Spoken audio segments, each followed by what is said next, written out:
শ্রদ্ধা শব্দে বিশ্বাস কহে সুদৃঢ় নিশ্চয়।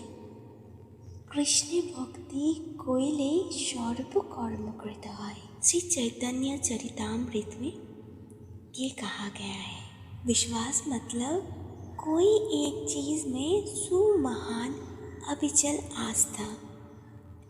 जब कोई कृष्ण भावना में कर्तव्य पालन में नियोजित हो जाता है, अपने आप को समर्पण कर देता है, तब उसको कोई चीज़ के लिए सोचना नहीं पड़ता है या फिर कोई ऐसा अलग से काम नहीं करना पड़ता है कि वंश परंपरा, जाति, धर्म, उसके लिए कोई दायबद्धता नहीं रहता है।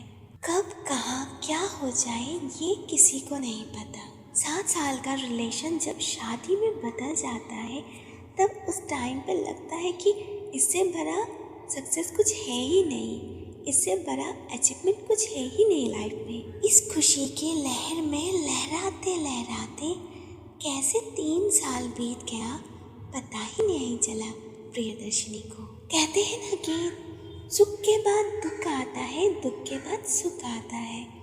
यही जीवन का नियम है, बैलेंस पे चलना है हमें। अगर दुख नहीं आएगा तो हम सुख का मज़ा कैसे उठाएंगे? अगर दुख नहीं आएगा तो हम सीखेंगे कैसे कि हर टाइम पे हमें कैसे रहना है, कैसे उसको फेस करना है और उससे आगे कैसे निकलना है। और हमें अपने कर्म का फल भी तो भुगतना होता है ना। प्रियदर्शिनी का 3 साल तो बहुत अच्छे से बीत गया, लेकिन उसकी शादी के बीच अब खड़ा हुआ था चट्टान बनके एक थर्ड पर्सन।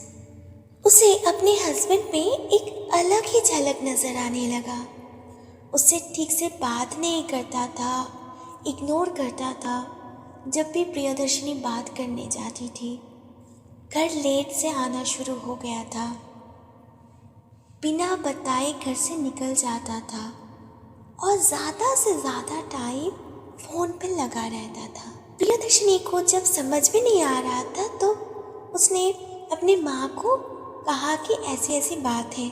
तो उसकी माँ ने कहा कि टेंशन मत लो, हो सकता है काम का प्रेशर बहुत ज़्यादा है तो इसीलिए उसका व्यवहार ऐसा है, तो धीरे धीरे टाइम के साथ सब कुछ ठीक हो जाएगा। प्रियदर्शिनी ने सोचा कि चलो माँ ठीक ही कह रही है, काम का प्रेशर होगा शायद, तो टाइम के साथ साथ सब कुछ ठीक हो जाएगा। ऐसे ही दिन बीतता रहा। एक दिन अचानक उसके हस्बैंड ने कहा कि मेरा ट्रांसफ़र हो रहा है, तुम घर पे ही रहना, मैं अकेले ही जाऊंगा। इस बात से उसकी चैन की सांस रुक गई। कुछ ना कुछ बात तो ज़रूर है। उसके समझ से बाहर था कि वो क्या करे और सब कुछ सच सामने आ जाए। उसका हस्बैंड तो चला गया और वो इन लॉज के पास रह गई। प्रियदर्शिनी हर रोज़ उसके हस्बैंड का फ़ोन का इंतज़ार करती थी। अगर हफ्ते में 1-2 बार फ़ोन आ भी जाता था, लेकिन उसका हस्बैंड प्रियदर्शिनी से बात नहीं करता था। अपने माँ बाबा से बात करता था वो और फ़ोन रख देता था।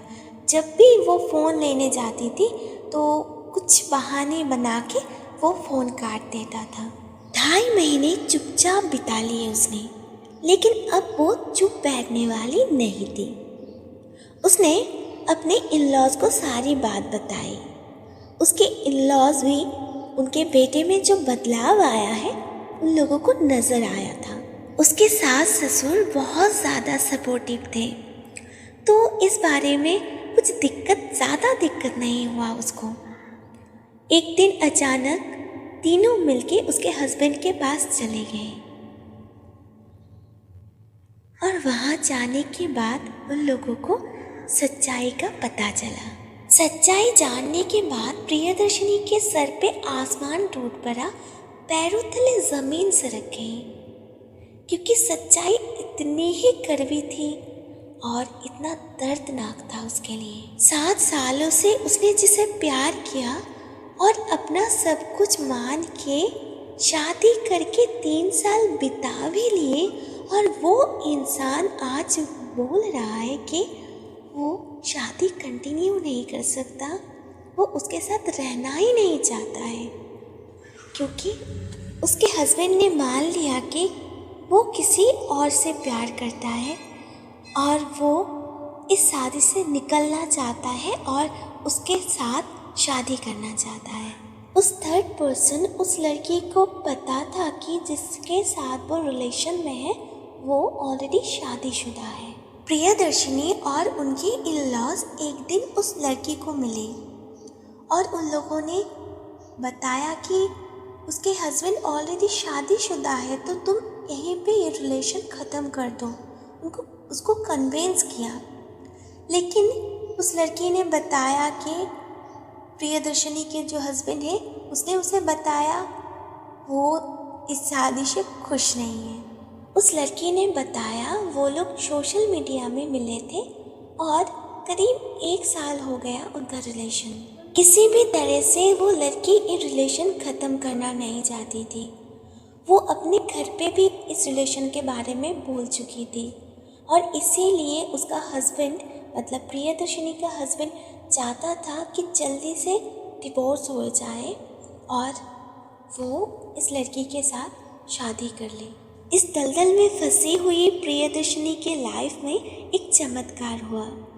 वो थर्ड पर्सन वो लड़की खुद फ़ोन करके बताई कि अपने हस्बैंड के साथ तुम खुश रहो, मैं ये रिश्ता ख़त्म कर रही हूँ यहीं पे, और तुम्हारे हस्बैंड को बताना समझाना कि वो मुझे कभी कॉल मैसेजेस कुछ भी ना करे, मैं तुम लोगों की लाइफ से दूर जा रही हूँ, तुम लोग हैप्पीली अपने जीवन बिताओ। मैंने जो गुनाह किया इसका तो कोई माफ़ नहीं है, अगर हो सके फिर भी तो मुझे माफ़ कर देना। उसके बाद उसने फ़ोन काट दिया। प्रियदर्शिनी के इन-लॉज बहुत ज़्यादा खुश थे और उन लोगों ने अपने बेटे को बहुत अच्छी तरीके से समझाए।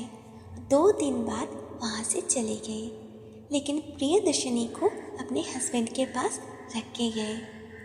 धीरे धीरे करके उन दोनों के बीच जो भी गलतफहमियाँ थी, जो प्यार की कमी नज़र आने लगी थी, वो धीरे धीरे करके घट गया और वो दोनों फिर से प्यार के बंधन में, एक अटूट बंधन में बंध गए। तो ये चमत्कार हुआ कैसे? ये चमत्कार हुआ क्लीम मंत्रा की वजह से। ओम क्लीम कृष्णाय नमः। प्रियदर्शिनी को जब ये मंत्रा के बारे में पता चला, उसने चैंटिंग करना शुरू कर दिया और एक अटूट बिलीव के साथ, ट्रस्ट के साथ, फेथ के साथ वो इस मंत्रा का जाप करती थी और उसे रिजल्ट खुद ब खुद देखने को मिला। सो ऐसे ही कृष्ण कन्हैया से प्रेम करे, भाव करे, सेवा करे, उनके प्रेम भाव सेवा में मग्न हो जाइए, तो आप देख पाएंगे कि कैसे हर कठिनाइयों में, हर प्रॉब्लम्स में वो हमें उद्धार करते हैं। Stay positive, stay happy, stay healthy, stay blessed. Thank you. Hare Krishna.